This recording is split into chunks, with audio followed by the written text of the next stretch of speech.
I'm Pastor Amelia, and this is a bit of encouragement. Here in Minnesota, spring has sprung, and I love seeing all of the plants popping up through the soil. You see, I have an area on my property that is wild, and it overgrows with all native plants. Now I've put some things to make it look beautiful, like maybe some monarda and some daisies. But in the end, whatever's there grows. This year, the raspberry canes and the cockleburs are growing like crazy, and those things get prickly, and they choke out my other plants so badly.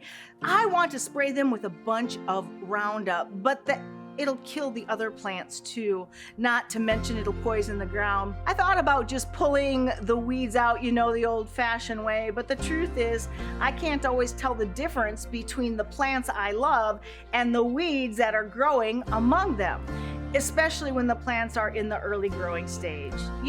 This is a really good analogy for our spiritual lives as well. You see, in our humanity, we have the good and the bad in us. Martin Luther stated that we are both saint and sinner. And if you are honest with yourself, as I try to be with myself, you know this to be true. It's true for all. But friends, God wants the garden of our lives to produce good fruit and be filled with that which brings light and love to others and which brings glory to God.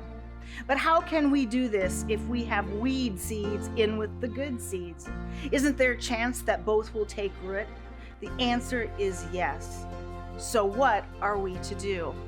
Well, in Matthew 13, we hear the parable of the sower, and we hear the seeds growing with the weeds.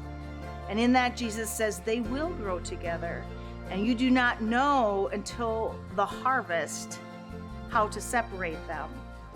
We are to let them grow side by side. And when they get tall, then we can take out the root and the weed without harming the plant. In your world today, consider what is growing in your life.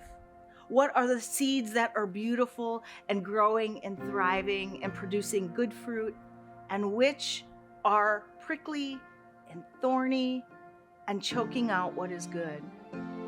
When you experience this and when you identify it, please root out that which is bad so that that which is good can continue to grow. This is Pastor Amelia, and this is a bit of encouragement. I hope a little goes a long way.